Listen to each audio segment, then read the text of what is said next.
بسم الله الرحمن الرحيم إن الله لا يستحي أن يضرب مثلا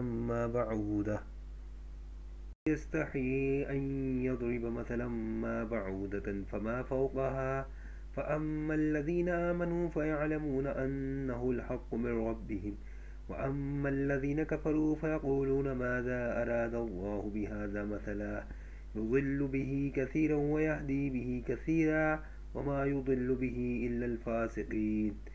بے شک اللہ شرماتا نہیں اس بات سے کہ بیان کرے کوئی مثال مچھر کی یا اس چیز کی جو اس سے بڑھ کر ہے، جو لوگ مومن ہیں وہ یقیناً جانتے ہیں کہ یہ مثال ٹھیک ہے جو نازل ہوئی ان کے رب کی طرف سے، اور جو کافر ہیں سو کہتے ہیں کیا مطلب تھا اللہ کا، اس مثال سے گمراہ کرتا ہے خدا تعالی اس مثال سے بہتیروں کو اور ہدایت کرتا ہے، اس سے بہتیروں کو اور گمراہ نہیں کرتا اس مثل سے مگر بدکاروں کو۔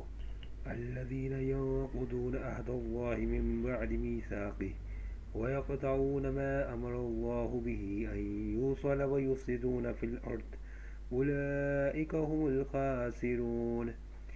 جو توڑتے ہیں خدا کے معاہدہ کو مضبوط کرنے کے بعد اور قطع کرتے ہیں اس چیز کو جس کو اللہ نے فرمایا ملانے کو، اور فساد کرتے ہیں ملک میں، وہی ہیں ٹوٹے والے۔ کیف تکفرون باللہ وکنتم امواتا فاحیاکم ثم یمیتکم ثم یحییکم ثم الیہ ترجعون۔ کس طرح کافر ہوتے ہو خدا تعالی سے حالانکہ تم بے جان تھے، پھر جلایا تم کو، پھر مارے گا تم کو، پھر جلائے گا تم کو، پھر اسی کی طرف لٹائے جاؤ گے۔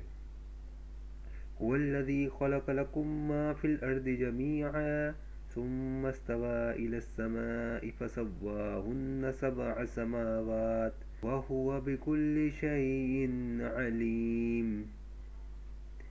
وہی ہے جس نے پیدا کیا تمہارے واسطے جو کچھ زمین میں ہے، سب پھر قصد کیا آسمان کی طرف، سو ٹھیک کر دیا ان کو 7 آسمان، اور خدا تعالی ہر چیز سے خبردار ہے۔